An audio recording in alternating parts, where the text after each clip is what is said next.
Hello everyone. So today we are here for a discussion on how to read a systematic review and meta-analysis. So I presume all the audience, all the participants who are here to watch this video must be aware about the general terms about research and how to conduct a research. As very well explained by the speaker who just spoke before me, that how to publish a research and how to work on it. Now we should be very well aware that how to read a research, because that is the very first step, that whenever you read a research, then you get an idea that yes, now I need to focus on this thing is already done, so why a research article is published, so that you can get to know that for this particular issue or this particular problem, this is the best possible solution, and the researchers have found that thing with the utmost evidence. Now, talking about a systematic review, what are the reasons we conduct a systematic review? So systematic review is a process that how things go. It's a qualitative research. It's a sort of, if you take a pyramid of research, as per the Oxford Press, there is a pyramid of research in which systematic review and meta-analysis hold the highest peak of that thing. So that means the best possible evidence. So in research, we see what sort of evidence do we have with us. So the better the level of evidence, the better the research is, and the better the generalizability and applicability of the research. So if we have a systematic review in hand, so we are well acknowledge those results in our daily practice. So let's say if I want to elaborate that thing with a simple example, in physiotherapy, a patient came to me with knee pain, or being more specific, it's patellar bursitis, right?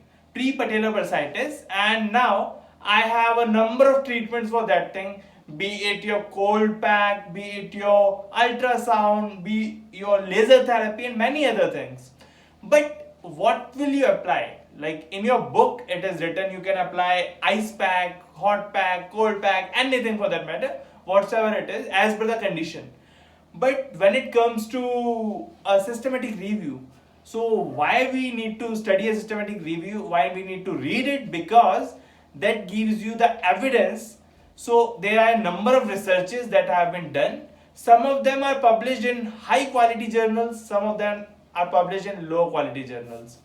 Now with high quality and low quality, I mean that some of them might include some sort of bias, some of them might be having lesser number of participants, some of them might be having different protocols used, and some might be using ice pack, some might be doing it on something else, some might be doing that research with medicine, and the funding would have been done with the funding agency would have been the pharmaceutical company.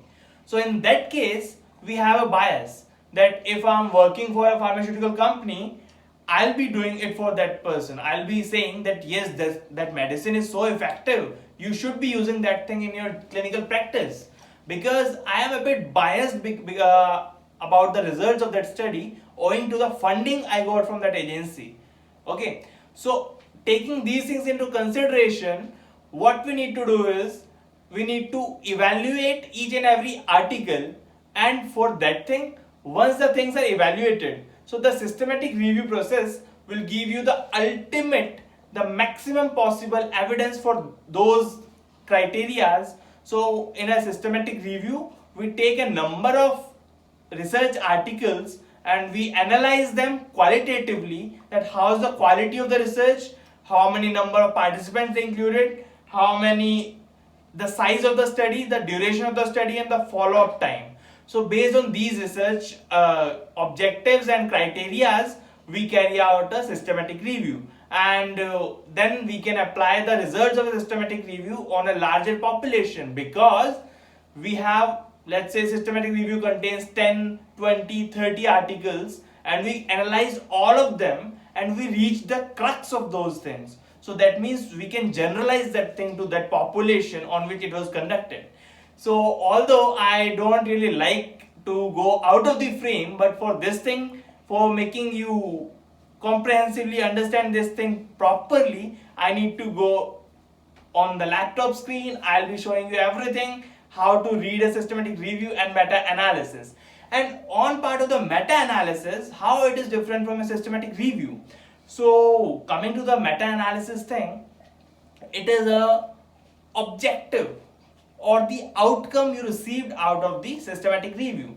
So the systematic process of conducting and analyzing the individual studies and reaching a result, up to that part it is systematic review, and quantifying that result and reaching an outcome is called a meta-analysis.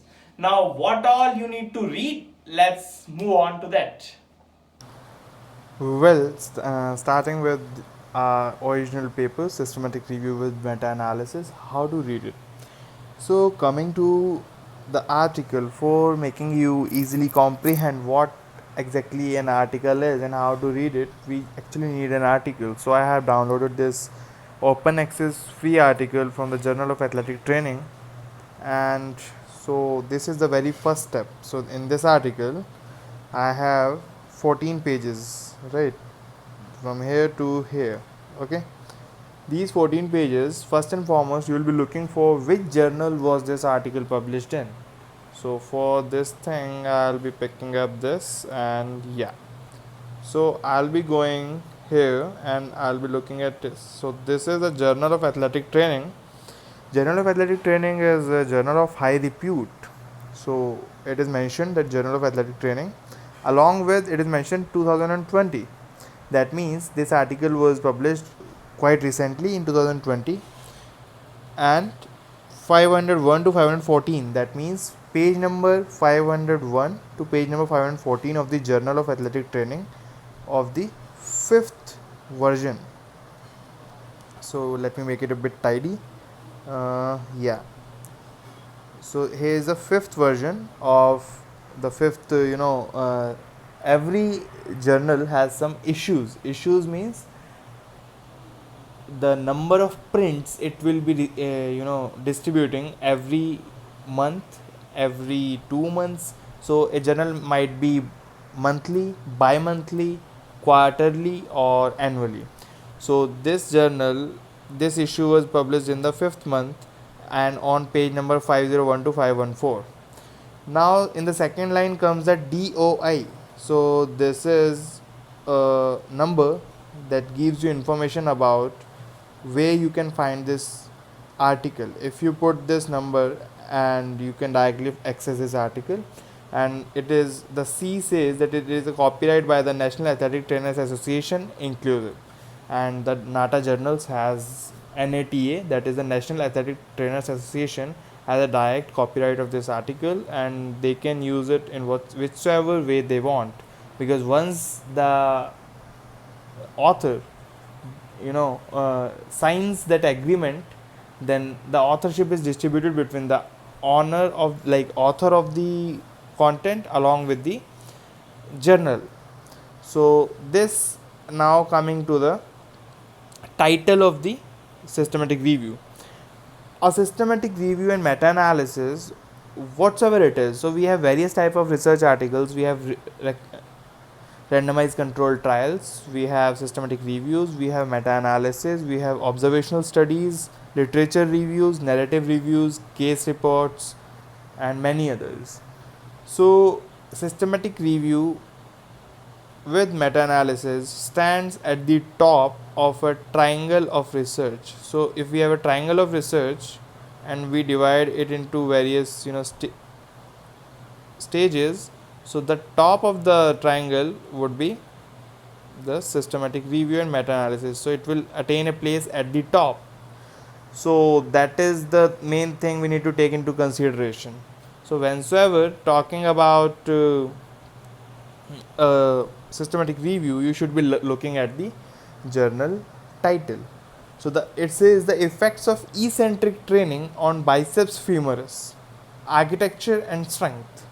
So they have systematically reviewed all the available literature on this particular topic. So any study having anything to do with eccentric training anything to do with biceps femoris muscle, its architecture and its strength. So they will be analyzing all those studies. Now coming to the lower line, we have the name of the authors. So we have Remy Girard, Leo Gozon, Philip Declave and Joachim Van Kant. It's their degree, that's PT and physical therapist and PhD physical therapist. Now in front of these PT and PhD, you can see this star. So this star mark, you can just see this thing. So this star is something that is it denotes something. Any symbol in a research denotes a particular thing. So here you can see 2-3 things. One is this star and one is this plus sign. Now this star means, you can see the reference of the star here. It recommends that the Department of Physical Therapy Institute in Brussels, Belgium. That means Remy Girard is from Belgium.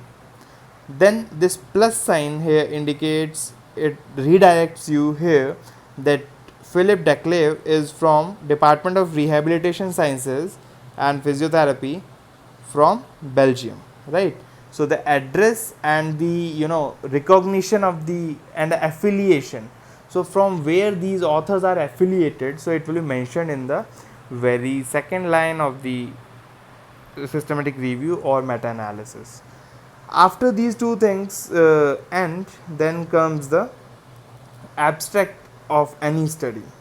So in this systematic review, the abstract of systematic review contains the objective, that why this study was conducted, the data sources, from where did they attain the data, how was the search performed, how did the database was searched after. So we have various database for our physiotherapy thing, including PubMed, Pedro, Sinahal, Sports Discuss. Alongside we have many others including Medline, Google Scholar and so on. So PubMed, Pedro, Sinal, Sports Discuss, Medline, all these have a certain database. There is a proper guide how to use that database. So you need to put some terms in that. So like they use the combination of various terms. So they use the terms. They used eccentric loading. They used Nordic hamstrings, hamstring strength, fascicle length, muscle thickness and muscle architecture. That means these terms, like if on Google Scholar or PubMed, if you will put any term like let's say eccentric loading, okay, so what will happen is it will show you let's say 5,000 articles of eccentric loading that include the term eccentric loading. So that way they use the combination of all these terms and they reach to a conclusion that these number of studies can be used in our study, in our systematic review. So how were the studies selected? It is mentioned here. Then after selecting the study, what they need to do is they need to extract the data out of them. So they are generally 2, 3, 4 or maybe can be 10 reviewers in a study, like here 1, 2, 3 and 4. So they have 4 reviewers. It can go up to anything. Reviewers are the person who do a systematic review. So what they did, they opened up the literature, they searched for it, then they saw the study design was the study that was included was at a randomized controlled trial, or was that an observational study, or what was it. Then they saw what were the patient characteristics, how was the type of patient, male, female, age, height, weight and so on. Then the inclusion and exclusion criteria. So we will be discussing about these things in detail in the upcoming pages of this systematic review. Then after selecting that particular data, after extracting the data, now comes we need to synthesize the data out of that thing. So we need to put the data in some statistical tool we need to apply on it. so that we can quantify the data. So let's say they took a number of studies and they quantified the data, they took out the mean difference in the studies and the how much confidence they have in the results. So they put a 95 confidence interval and they got some result. Okay, so it's just for sake of understanding. You should be comprehending what all they did. It's not like you should be get confused with what all I'm saying. As the thing will progress further, you'll get to know, and at the end they'll give you a conclusion that in healthy adults an eccentric training program can produce architecture adaptations. So this systematic review suggests that eccentric program is a good training program for producing the architecture adaptations. So this is the best level of evidence you can get. So this result you can use in your daily practice. So you need not to study, you need not to read, let's say 20, 50, 100 articles to reach a conclusion. You can just search for a systematic review. You can just see, okay, what all they did, what all was the conclusion of the study. Because if the study is good and it is published in a nice journal, we can presume, although research is not about presuming. As soon as the word presume comes into action, that means you are a bit biased. So we need not to be biased, but yes, we can come to a conclusion that because they said so and the data synthesized by them was correct, so the results can be applied to the general population which they worked upon. So on the basis of this result, if I had to find some good thing, some good training strategy for producing changes in the architecture of the biceps femoris, I would have read that article, this particular article, and then I would have got the idea that yes, if I do a eccentric strength training program for my biceps femoris, I will see architectural adaptations along with increase in the hamstring muscle strength. So that will be very easy for me to just read it and then apply the thing in my general population of patients and individuals I'm working with. Now the keywords are the words which increase the visibility of the article. So the eccentric strength training, Nordic hamstrings, fascicle length and architecture and all these words, if you will be searching anywhere on the internet, somewhere or the other, you will find this particular article. So these words increase your visibility on the database. Now coming to the key points, every systematic review is bound to have some key points, because every systematic review is written as per the PRISMA guidelines. PRISMA is a guideline that suggests that how to write a systematic review. It has a number of key points that should be kept in mind while writing a systematic review in order to produce the best possible evidence for the people who are reading it. So here the key points, they gave 3 key points, that this can be done, this can be of so much help and so and so. Then followed by that thing comes the introduction. So here down the track I can found this introduction, that hamstring strain injury is one of the most common injuries and so. We need not to read it thoroughly, because we just need to take an idea of what all will you see in a research article. So here down the track you can see that it is written 501, that means page number 501 of Journal of Athletic Training. As I told you in the very beginning, that the number of the page number will be marked in, see, here is 501 and here up on the first page it was written 501. So that means 501 is the starting page and 514 is the ending page. So now moving on to the next page of the thing, I take out this and next page. So second page suggests the search strategy used for writing out this particular research article. So here if we see the search strategy, this table, so why we are reading this systematic review? So that it should save our time. We should not have we need not to go to many articles to find a result. But what we need to see in this article, we need to see the search strategy. Was the strategy properly used? So see here they used PubMed database and they did this search strategy they used from 1 to 17. So first and foremost, they just typed eccentric strength training in PubMed, and they found that 42 articles mention eccentric strength training title in their heading or in their content. Then second term they use eccentric loading, and they found it was 217 articles were there on PubMed. Likewise, they used, let's say, biceps femoris, and they found that 3069 articles were there on PubMed. Then they went to the term, using the term healthy. Now healthy is a generalized term, like a number of articles can have the term healthy included in it. So that is why the number of articles they found on PubMed was so big.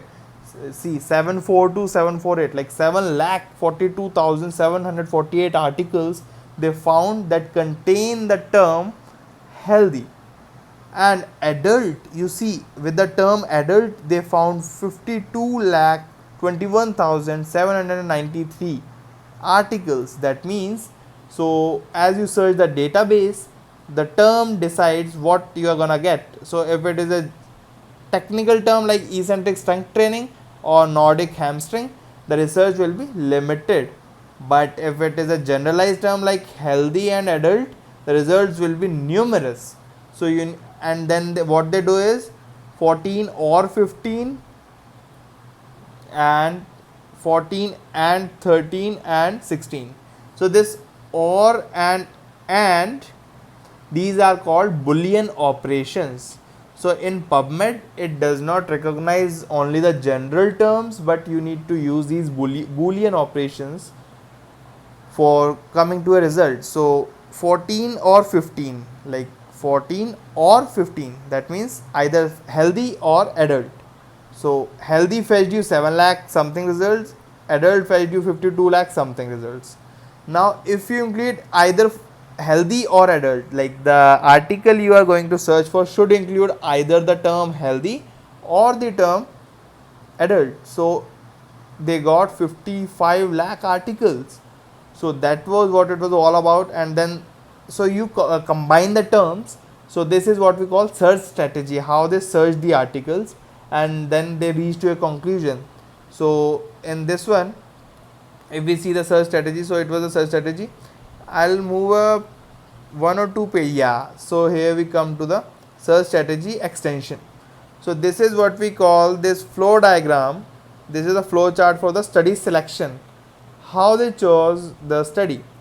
So first and foremost they identified, right? So here we have, yeah, this.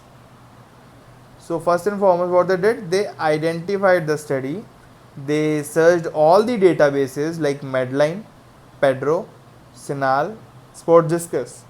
On Medline they found 45 articles, on Pedro they found 14 articles, on Sinal they found 129 articles, and on Sports Discus they found 63 articles. Now adding on all of these, they found that the total number of articles they identified were 251. After using all these search terms which we read just earlier. Now after reading the terms and identifying that there are 251 articles, now they saw that no, there are some articles that are being repeated. So there are some duplicate articles. So they removed the duplicate articles and they found out only 179 articles are there. Rest of them were the duplicates that made it 251. So after removing the duplicates, when it remained 179, now so studies are identified to be 179 relevant studies. Okay. Now further going into the relevancy, we need to screen the records. We need to screen the studies for further filtering out the studies which we don't need for our systematic review. So after recording, after screening the records, after screening the studies we found, after out of those 179 studies, 156 were excluded and only 11 studies were kept with us to do the systematic review. And how come did that happen? See, here what happened is they did a PIORD, right? See, So they excluded the study based on the title and abstract evaluation. So here they read the title, they read the abstract. See, it's as simple as that. Like in the previous search strategy, we saw that healthy and the other term adult fetched you 52 lakh articles, and no one can read 52 lakh articles just for sake of finding the best suited articles for yourself. So after applying the boolean operations, they reached 179 articles, but still it was a bit difficult to read all of them. So what they did, they read the titles of the articles, and they found out that the title and the abstract was they read that, and they found out that 156 articles were not of relevance to them, so they excluded those out of the study. Then when they were going through the articles, other articles which they did not find through the search strategy, they found that there were 11 extra articles which were lying unidentified, so they also included that thing as well. So out of the 179 articles, they excluded 156 articles, and whatever was left, they added in it 11 articles, so totaling up to 34. So 34 articles were left with them, and out of those 34 articles, here in this one, they just read the title and the abstract, okay, and then finally they reached that 34 articles are of their use, they felt like. And when 34 articles were left, now it's easy for you to read 34 articles, that's quite easy. So what they did, now they read the full text, the complete articles, all the 34 articles, and they found that only 10 of them were eligible for the study, and 24 were excluded because they were not having the proper population, the gender, the intervention that was used. So that was different from what we needed, so we excluded that thing out of the order. And out of those 10 articles that were assessed for eligibility, that were found to be eligible to be included in the systematic review, what they did, they included only 9 for the meta-analysis and 1 article for the qualitative synthesis. So what does that mean? There are two terms here is quantitative and is qualitative. So because these 9 articles had that much data, and they were so homogeneous, they were so nicely conducted in such a nice way, and they were in homogeneity with each other, that they were conducted all the way around alongside each other. And the meta-analysis means quantify, means numbering out them was done. But in the other way around, in the other one, qualitative one, means the quality, because the number was not that much of relevance in this one, so the qualitative synthesis was done because they were not able to do the quantitative one. So coming back, so we did this boolean operation, the search strategy, and now come the method.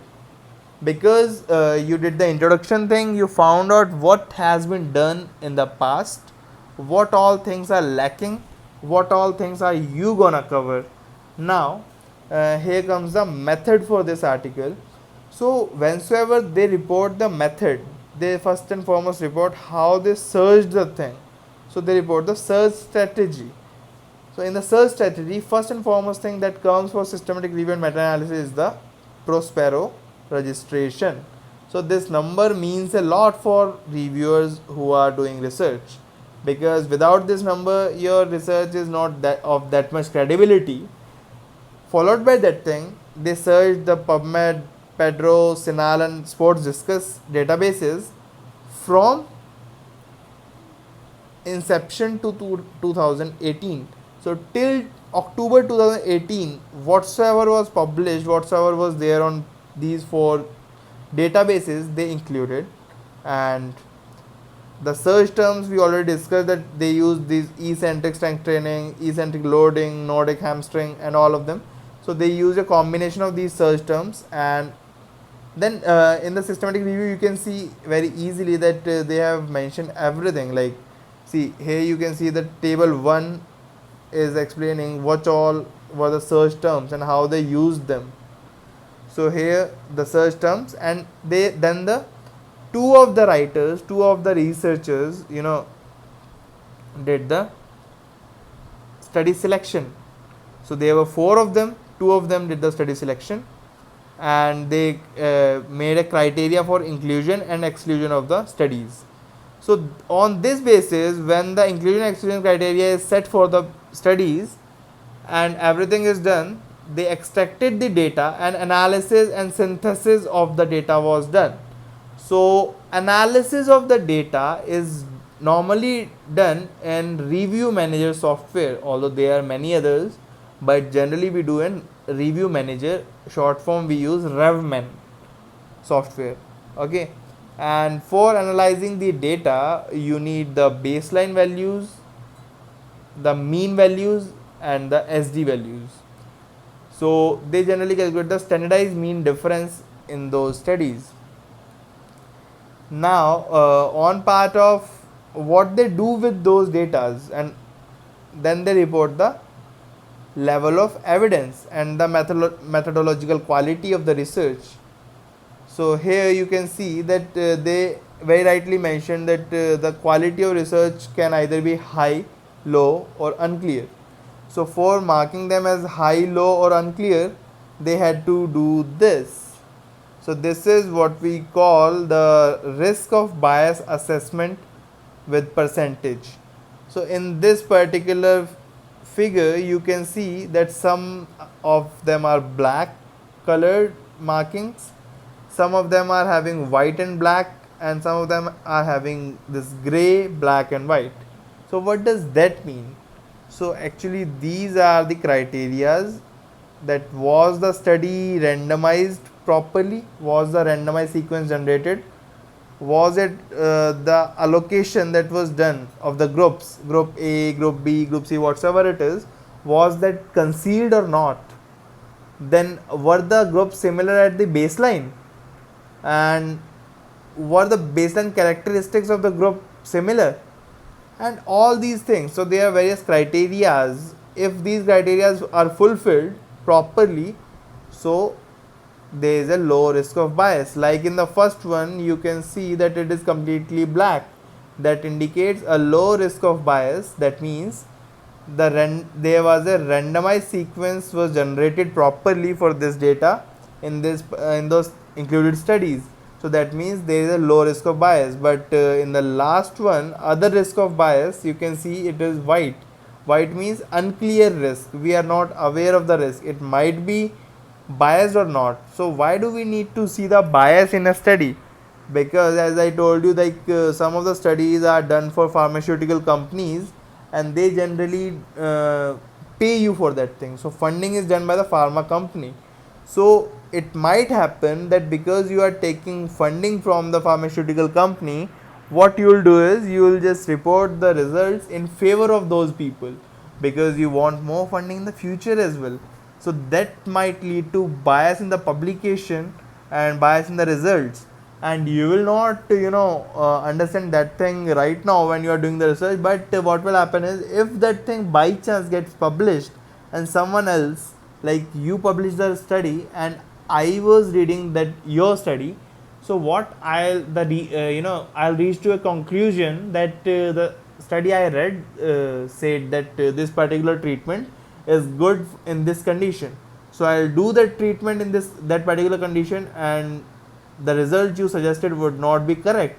Because like today in this coronavirus situation, pandemic situation, every other brand is coming out with their medicines, that our medicine is effective, other one is saying that mine is effective. So how did they conclude that? They did a lot of study as they claim, and then they reached a conclusion. So but we need to assess the bias. Were they biased about their results or not? So here is the risk of bias summary. So this is how you conduct the risk of bias summary. So all those criterias which we saw in the last figure, those black, white, and gray lines, they have been enumerated as in the tabular form here. So for all these studies that they have included, these 9 studies, okay, 9 or 10, whatsoever it is, these 10 studies, they did a risk of bias assessment and summarized the biasness in these studies, that whether the studies are biased or not. So some of them are having low bias, some of them are having unclear bias, and some of them are having high bias. Now this, like Sabellian et al. In 2014 conducted some research, and it was found that the baseline characteristics have a high bias. That means the baseline characteristics might not be similar for the included participants. So let's say if you are comparing two people and you are comparing the strength. So one is a lean and thin guy and the other one is a bulky, muscular, gym going person. So would you be able to compare the results after giving them a strength training program? Like let's say I am able to lift 10 kgs and you are able to lift 15 kgs. So you are stronger than me on the very initial point of study. And afterwards, after 10 days of training, you will say that I reached 25 and I would be reaching only 15. So you would say you are weak. So the result of the study will indicate that this particular training is good for these people. But you can't generalize, because that thing did not help me, because me and you were not similar at baseline. So this baseline criteria should be matched. So in this case, the baseline criteria was not good for Sabellian et al., and hence there was a high risk of bias in similar baseline characteristics. Then you have some outcome measures. So outcome measures are the ones which you need to use on the basis of what you will be deciding what all outcomes are you gonna assess in your meta-analysis. So you, like, for what are you gonna do the analysis, what are you analyzing in your results? So this is what we call the outcome measures. So like in this study, so you were analyzing the eccentric strength, then they were analyzing the architecture changes. Along with that thing, they were seeing the flexor strength at different angles with their exercise machine. Now here are the participant characteristics. So you should be able to define any systematic review with the tables and figures they have given. So in this participant characteristic table, the very first one shows the studies that have been conducted. So the name of the authors have been mentioned.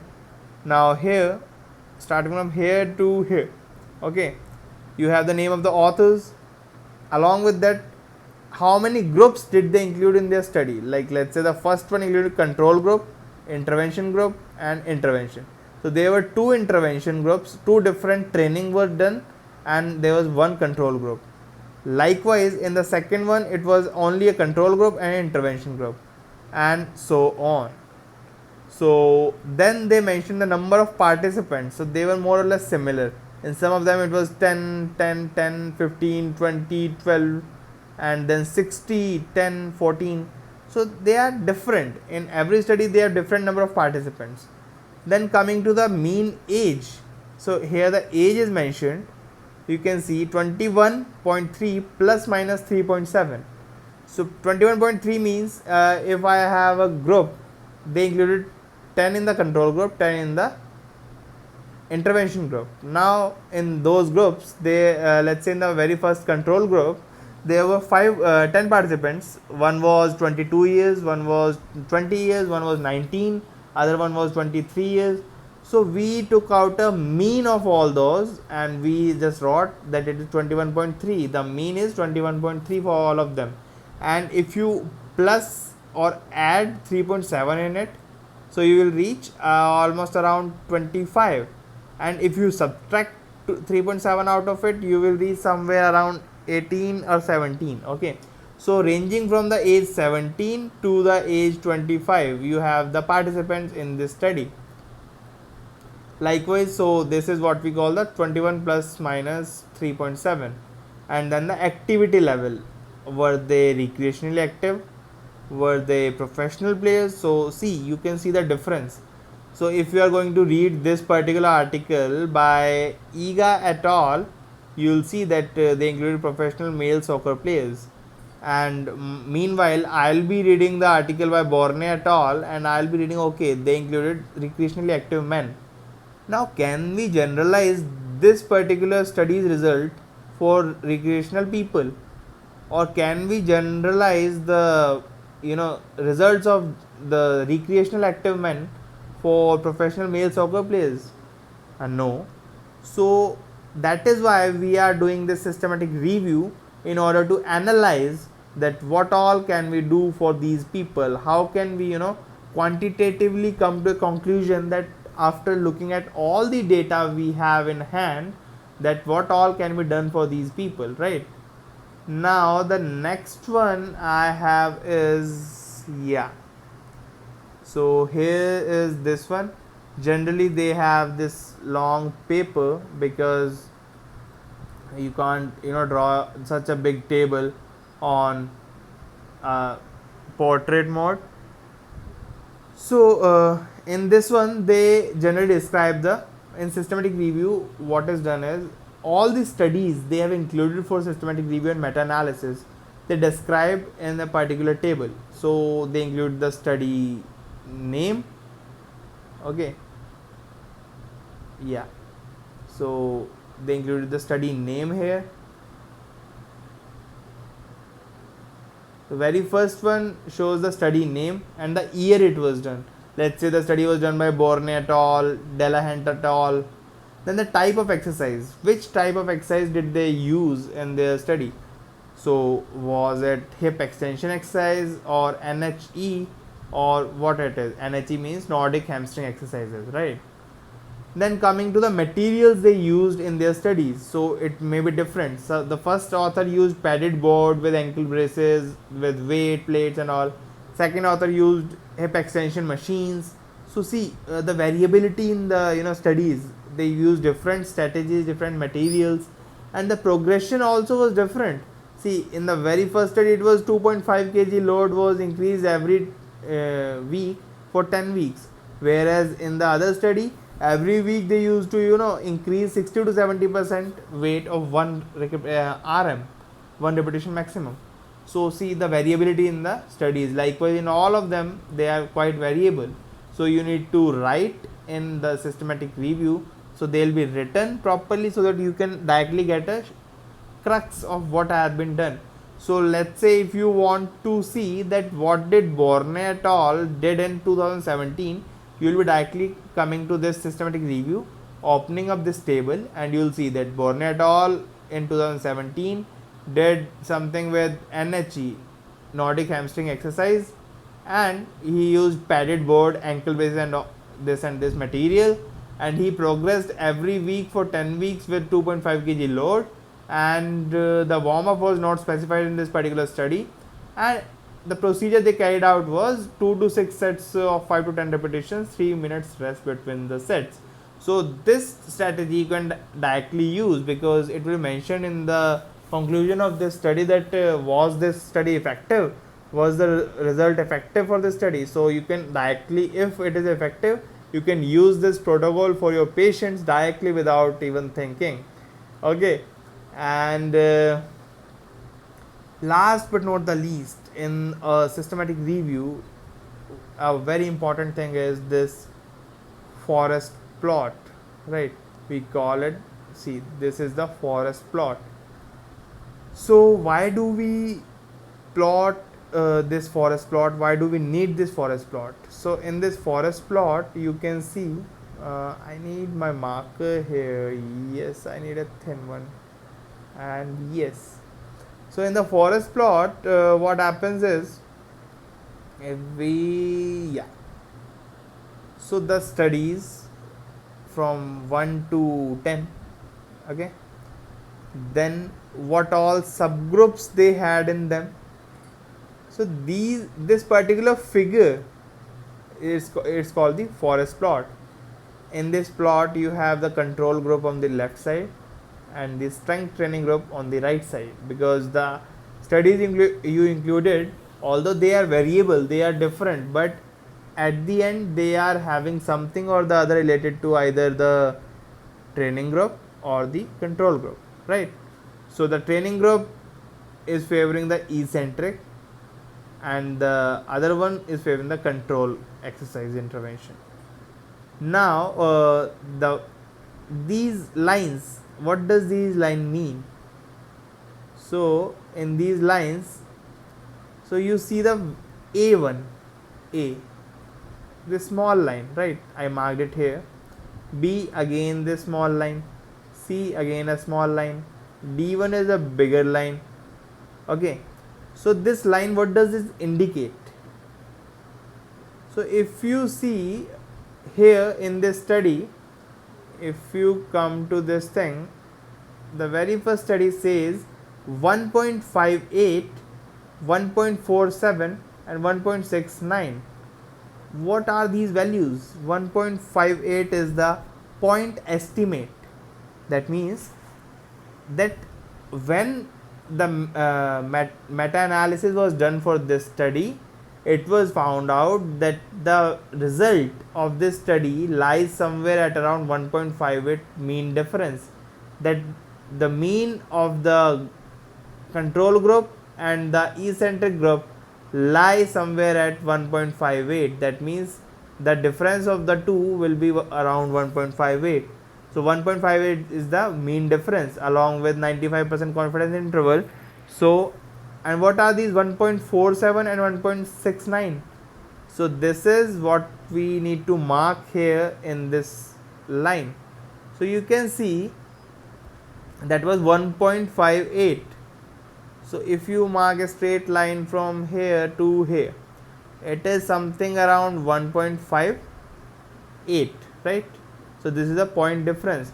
So center square, this square, small square, okay, my drawing is very bad, yeah, this square, so it indicates that this is the 1.58 point. And what are the 1.47 and 1.69 then? This particular 1.47, 1.69.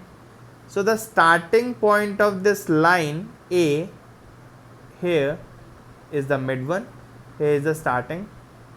Let me zoom it out, and yeah, this one is starting, this one is the ending here. Okay, so the starting point is 1.47 and the ending point is 1.69. So you can see 1.69. So for study A, the mean difference value here will be marked here in this graph. Okay, likewise for all the studies you have here, like let's say we take an example, another example, so you can easily comprehend this. We have the study D by Ribeiro Alvarez, and we found out the mean difference to be 1.63 and in bracket 1.07 and 2.19. So 1.63 is the middle square. So in D you have the middle square as 1.63, yeah, lying somewhere at 1.63. Then you have the two sides 1.07 and 2.19. So this one lies at around 1.07, this one at 2.09. okay, so likewise for every study you have these plots, forest plot. And then comes the final thing. Final thing means the last total. Total means you just did the overall estimate of this study and you found out that this last was 1.97, 1.48, 2.46. The total overall effect of the study of the systematic review came out to be 1.97. So how will they mark the total outcome? So it is this triangle, okay, this diamond shape, actually not triangle, this diamond shape. So the center of this diamond from here to here, okay, this is the point estimate. Point estimate means the value, this value 1.97. So you can see it is somewhere around 1.97 here. Okay, this line is 1.97. Now the two other values are there, 1.48 and 2.46. So if you see here, so it's 1.48 and 2.46. Okay, so like this we can see that in this study the triangle, that is the overall effect, came out towards the side of the strength training group. So we can generalize, we can come to the conclusion that yes, strength training group is effective, strength training exercise, eccentric exercise are effective for producing changes in the architecture of the uh, hamstring musculature and the fascicle length of the same. And one more thing is left in this one is this last line. So that overall effect, so test for overall effect. What was the overall effect? The triangle was the overall effect. Here is the triangle and it was the overall effect of the study. So in the overall effect you found out that p value was lesser than 0.001. That means p less than 0.05 is a significant value. Now here we have p less than 0.001, that means highly significant. And at the same time the heterogeneity means how different are these studies. Are the studies different or same? So the for checking the difference or variability in the studies, we just check the I-square value and p value. So if p is lesser than 0.05 in this one, that means there is the difference is not there, it is statistically significant difference. Okay, now it is lesser than 0.05, that means the difference is statistically significant in the studies. So the studies are significantly different from each other and that we don't want to happen. And the I-square value, if it is more than 50%, then also it indicates a lot of heterogeneity.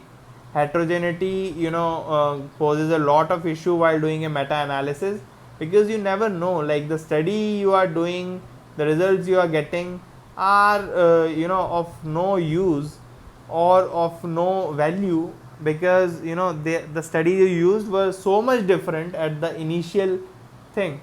The criteria they used, the participants they included were all different from the other ones. Likewise here you have another chart, another triangle, another everything, this diamond shaped values. Now you know very well what are these lines and what are these diamonds. One thing you are left with is that what are these squares. This square, okay, this one, in the middle of every line you have a square. Some of the squares are small, other ones are large. So what does the square indicate? So here in the table you have something called weight of the study. This study is 14%, this 13, 12, 14, 15, 14, 14, and total came out to be 100. So weight of the study means how much effect did that study had on the overall meta-analytical result. So like in this meta-analysis, this 15% one was the most, the one that was influencing the meta-analysis the most. So if we see the triangle of E, so the square of E means here, this one, you will find out that it is bigger than any other of them. Okay, all of them are a bit smaller than this square, and this indicates the weight of the study. The more the weight, so the more the weight of the study, this one, the more is the size of this square in these lines. So yeah, this was all about the forest plot, and then you come to the conclusion of the study. You read that what all results did you find in the study and what all conclusion did you reach. And here, like see the example I was telling you, the size of the square, you can see that D square is larger than the C1 and B is the smallest one, and you can directly correlate it with the values. See, the D value indicates 22.5, so the highest of the 5 values in the weight, so that means D square will be the biggest. So and this result is towards the right, that means towards the eccentric strength training group, because F, that is the diamond, is towards the right, so that indicates a significant result towards the eccentric strength training group. Okay, and then coming to these tables and all are the same as I told you. Then concluding the systematic review, they conclude it on the basis of the results whatsoever they get in the results. So this systematic review and meta-analysis offered evidence that eccentric strength training produced architectural adaptation in the biceps femoris muscle. Okay, so this was what they concluded. So this way you can generalize the thing to the future population which you are dealing with, and you can generalize the results of this study to other population as well. Then you see the reference list. Yes, this is very important. Now in the content you see the reference one, you see this value. Yeah, here it is, here it is, here it is. So if you need to see, yeah, where did the author got this line, this particular thing, because you can't, you are not writing something which you feel, it is something which has been proven with research. So this line that has been written, like however increase in muscle thickness and pennation angle may also counter the tendency of fascicle length to increase and thereby decrease the shortening capacity of muscle. So this line has been taken, this idea has been taken from article number 43 and 70. So you can refer to the text reference section. In the last you have the reference section. So in this reference section you will go to article number 70 and here you go. So that means that line was, that phrase or that idea was taken from this particular study that was conducted in 1985. So this way you can see what all things are included in the study, and alongside you need to see the referencing style as well. So let's say in this study, what was the referencing style? So as they used these numbers and 71, 43, 70 instead of the name of the authors in front of the text, and the referencing style here you can see that, yeah, the name of the author, all four authors are named, along with the title is named properly, completely, but the title of the journal, the Journal of Orthopedic Physical Therapy Practice, is written in italics. So this particular reference style is the American Medical Association style. So this way we can see the referencing style, because for every other study or research article or journal you will be having a different referencing style. So for this one the American Medical Association style of referencing was used, the Index Medicus style. And last but not the least, you have the address of correspondence of the corresponding author in this particular study, who is Joachim Van Kant. So if you have any issues, any doubt, any confusion or any question about a particular systematic review, you can directly mail this individual, this author of this study, and he'll surely answer your questions. So this is what systematic review is all about. So this way you can easily read a systematic review and analyze it and you use the results in a proper constructive manner for your future practice. Thanks a lot. Stay connected. Take care.